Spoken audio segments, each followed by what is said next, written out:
Ça y est, nous sommes enfin arrivés sur la fin de l'exploration donc de cette collection Les données des masques de la marque Masque Milano.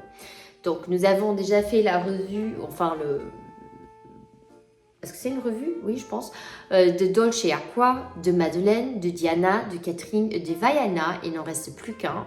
C'est un que je voulais garder pour la fin parce que en fait c'est un parfum qui a été créé par Cécile Zarokian, qui est, je pense, quand même une des femmes parfumeurs les plus connues de notre génération. Quand même quelqu'un qui a un sacré nom, c'est le nez derrière Annie. J'étais du coup très intriguée et intéressée par celui-ci et donc voilà, j'ai laissé celui-ci pour la fin. Et Petra, parfum qui est sorti en 2020 déjà. Et celui-ci, c'est une ouverture fraîche, très pétillante, poivre rose, indéniablement. Des notes fruitées, un peu genre fruits du verger, avec également des agrumes. Et un côté floral quand même qui est très présent puisqu'on a du jasmin. Pour l'instant, je sens davantage le jasmin que la rose, mais je pense qu'à l'évolution, la rose va ressortir de plus en plus. Et ce qu'il faut dire avant tout, c'est que c'est quand même très sucré comme parfum. Mais pas un sucré fruité frais, c'est un sucré qui en fait est un peu plus dense, un peu opulent. Et l'évolution, attendez, je la cherche. Ouais, l'évolution est quand même assez ambrée. Donc nous avons du benjoin, de la myrrhe, du patchouli, de l'encens que personnellement je ne sens pas beaucoup. C'est surtout ce côté un peu ombré, crémeux, ombré floral en fait. Mais lorsque j'ai senti ce parfum, je me suis dit, il me rappelle quelque chose. Tout de suite, j'ai eu à nouveau ce petit truc de familiarité que j'ai déjà eu avec quelques parfums de cette collection. Et en fait, celui-ci, je suis allée voir et effectivement, celui-ci ressemble quand même un peu au Coco Mademoiselle, donc la version eau de parfum. Sauf que, là j'ai mis Coco Mademoiselle pour bien faire la comparaison. Coco Mademoiselle reste beaucoup plus lumineux, beaucoup plus frais en fait que le Petra. Le Petra est plus dense, en fait plus opulent que le Coco Mademoiselle. Donc en fait c'est un peu comme si Coco Mademoiselle était votre parfum de jour et que le soir vous vouliez garder à peu près le même esprit. Je dirais que si on les mettrait dans une espèce d'arbre généalogique, ce serait quand même peut-être des demi-sœurs. Et le soir, donc, vous porteriez Petra pour justement ce côté un peu plus opulent, un peu plus luxueux et un peu plus dense en fait. Je pense que c'est un parfum, Coco Mademoiselle, on est d'accord, ça peut être un parfum signature. Petra, je vois mal le porter quelqu'un l'été, la journée par exemple, parce qu'il a une qualité quand même qui est très riche. Je trouve également qu'ici, le patchouli de Coco Mademoiselle est un peu plus clean, j'ai envie de dire, alors que dans Petra, il est un peu plus charnel en fait, un peu plus sombre. Et Petra, en fait, je trouve vraiment un côté séducteur. C'est un parfum, selon moi, qui est un parfum plutôt de nuit, de séduction, comme une version un peu plus dark en fait de Coco Mademoiselle. Je ne dis pas que ce sont absolument les mêmes parfums, je dis juste qu'il y a quand même une certaine familiarité dans ce parfum. Donc si vous aimez Coco Mademoiselle, il y a des chances que vous aimiez Petra, surtout si parfois vous voulez quelque chose un peu plus, quand même, qui aille un peu plus dans le fond, soit un peu plus profond que le Coco, en fait, qui est plutôt quand même, selon moi, un parfum un peu plus léger. Il n'est pas léger, je dis juste qu'il est plus léger par rapport à Petra. Et ce qui différencie également Petra par rapport aux autres parfums ici de Masque Milano, c'est en fait que celui-ci, il a une jolie performance, il a une très bonne tenue. Bon, ça, ils les ont à peu près tous, mais il a également un très joli sillage. Et c'est là où ça se différencie un peu des autres, où les autres avaient un sillage et une projection beaucoup plus intime, peut-être aussi un peu plus discret. Celui-ci, il est quand même, il prend beaucoup plus de place.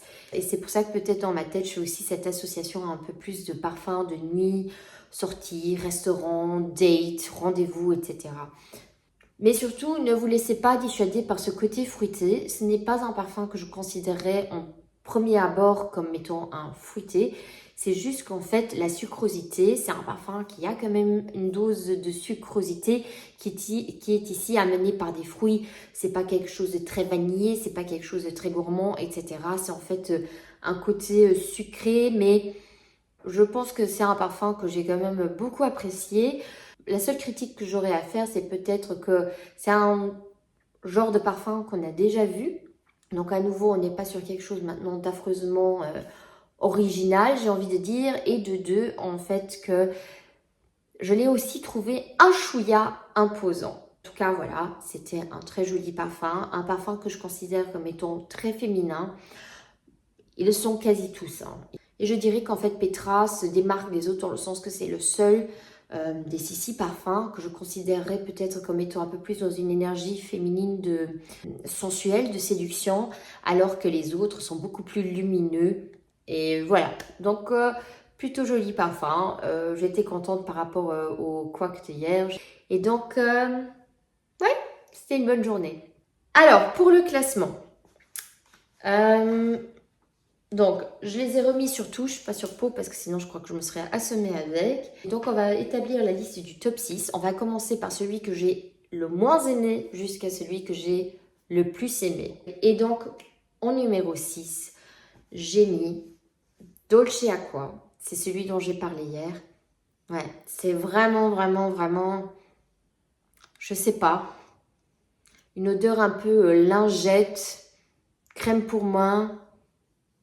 J'ai tout simplement pas aimé. Donc, comme j'ai déjà dit, nous sommes sur un parfum floral, mais avec un côté avec un côté un peu aromatique, mais pas un aromatique comme je les aime, avec ce côté très assumé vert, et un fond un peu crémeux. Je sais pas. Celui-ci m'a tout simplement pas convaincu. Voilà. Je n'ai rien à dire d'autre là-dessus. C'est pas que c'était un mauvais parfum, c'est juste qu'il m'a strictement rien fait. C'est un parfum que je n'ai vraiment pas aimé porter. Pas parce que je ne l'ai pas trouvé bon, mais tout simplement parce qu'il m'a ennuyé. Très mauvaise performance. Dans ce genre un peu clean, floral, je pense qu'il y en a beaucoup mieux que celui-ci en tout cas. Numéro 5. Ensuite, en numéro 5, j'ai mis Diana. Diana, c'est un parfum que je trouve intéressant sur touche. Sur touche, je le trouve vraiment très, très, très intéressant. C'est un peu un parfum vert avec un côté un peu aromatique, fruité, beaucoup de lavande, angélique, etc. Avec un fond boisé, musqué. Franchement, sur touche, je le trouve magnifique. Mais malheureusement, sur ma peau, ça n'a vraiment pas donné. Il y a une note en fait, c'était un peu comme jouer à chercher l'intrus. Mais j'ai beaucoup aimé le concept, en fait, cette idée. Je peux complètement être à l'ouest, mais cette idée, en fait, de créer une espèce de fougère. C'est pas une fougère, mais moi, je dis un peu dans le genre fougère, mais féminine, en fait. Donc, très intriguant. Malheureusement, sur moi, ne fonctionne pas. D'où la position numéro 5. Sinon, je pense qu'il aurait été un peu plus haut dans le classement, tout simplement du fait que je le trouve quand même intéressant, malgré le fait qu'il ne fonctionnait pas sur moi. Mais vaut certainement la peine d'être découvert. Ensuite, j'ai mis en numéro 4, Madeleine. Madeleine, c'est donc le seul gourmand dans ce Discovery Set. Je trouve vraiment, vraiment, vraiment très, très, très joli pour un gourmand. Il a vraiment ce côté un peu châtaigne, grillé, mais en même temps avec un petit côté dulce de leche, mais qui est très équilibré. Franchement, je trouve que c'est un parfum qui, en tout cas, moi, ne me suffoque pas. Là, même maintenant que je le sens sur touche, je trouve qu'il y a quand même une légèreté dans ce parfum. Je trouve qu'il est très bien composé, très bien maîtrisé. Le seul truc, c'est que voilà, c'est un gourmand et je ne sens pas la nécessité d'acheter la bouteille parce qu'en fait, je pense que 2 sprays, lorsque je ressens cette envie peut-être un jour d'aller vers un gourmand, je ne sais pas si ça m'est déjà arrivé des tas de fois, mais voilà, si jamais ça m'arriverait, je pense qu'un 2 sprays suffirait. Et donc, dans ce cas-là, je pense qu'une bouteille, pour moi en tout cas, ne vaudrait pas la peine. Par contre, si vous êtes vraiment fanat de gourmand, allez-y parce qu'il est franchement très très très joli, surtout si vous aimez les gourmands qui sont un peu avec amandes, châtaignes, fruits secs, etc. Voilà, donc moins dans ce côté gourmand, vanille, sucre, barbe à papa. Alors je pense que celui-ci pourrait énormément vous intéresser. Je le trouve vraiment très bien fait. En numéro 3, j'ai mis Petra. Alors, Petra, je l'ai mis en numéro 3, pas parce que c'est pas un aussi bon parfum, c'est juste que j'ai préféré les deux autres de cette liste. Ça me correspond un peu plus. Et celui-ci, des parfums comme ça, un peu plus séducteurs, ombrés, etc. Je pense que j'en ai quand même dans ma collection.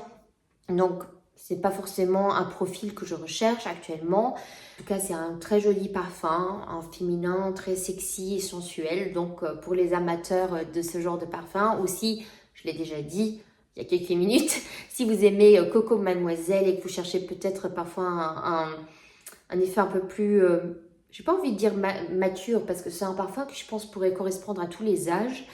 C'est simplement un peu plus, voilà, sensuel. Alors je dirais que allez peut-être voir Petra, ça pourrait vous intéresser. Et en deuxième lieu, j'ai donc Vaiana, parce que voilà, pour ceux qui ont vu mes vidéos de l'été, c'est un profil que j'aime beaucoup. C'est un parfum solaire qui rend heureux, qui transporte tout de suite dans les Maldives ou sur une île tropicale. C'est exotique, c'est pas trop fruité, c'est pas trop chargé en fleurs blanches. Il reste quand même joli, équilibré. Un parfum que je pourrais bien envisager d'acheter à un moment donné. Donc si vous êtes fan de Terracotta, ou John Intense, San Goddess, je sais pas, d'autres encore dans ce registre-là, un peu de ces parfums exotiques, fleurs blanches, presque crème solaire, mais ici, on n'y va pas tout à fait grâce, je pense, à ce côté un peu fruité, etc. Je pense que vous pourriez beaucoup aimer ce parfum, donc Vaiana.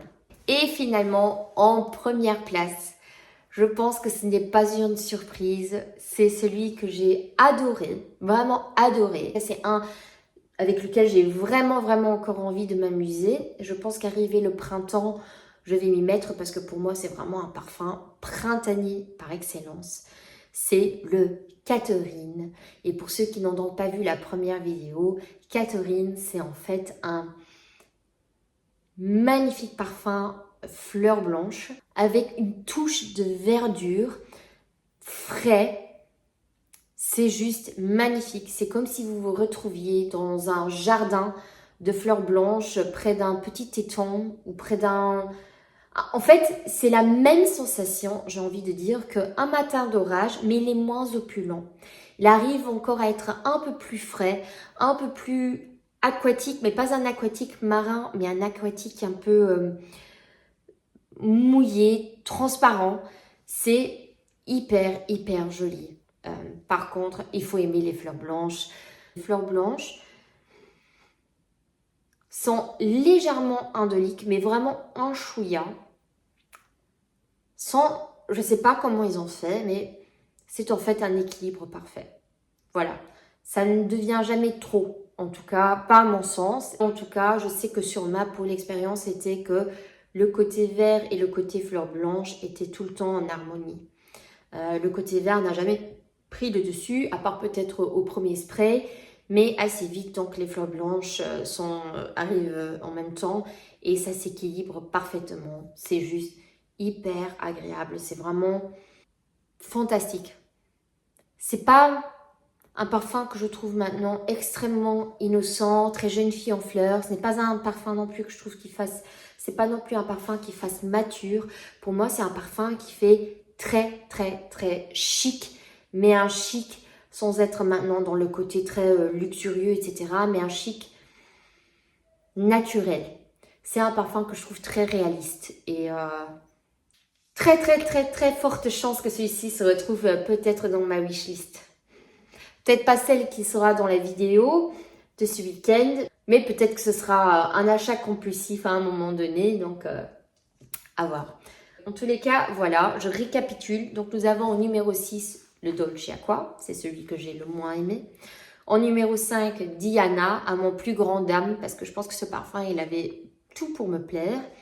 Mais il y avait un petit déséquilibre quelque part que, voilà, qui m'a un peu déplu, ou une note en tout cas qui n'était pas assez bien dosée ou trop dosée en fait et qui m'a dérangée.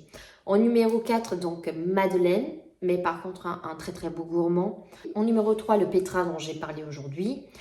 En numéro 2, Vaiana, ça c'est pour mes déesses tropicales, celles qui aiment bien sentir comme une James Bond girl tout juste débarquée à Hawaï. Et ensuite, en numéro 1, nous avons donc Catherine. Un floral vert, frais, indéniablement magnifique, naturel, et voilà. Donc, cela aura conclu notre exploration de la maison donc, de Masque Milano, en tout cas pour ce qui est de ce Discovery Set. J'en ai encore, j'ai encore toute une boîte sur laquelle je dois me pencher.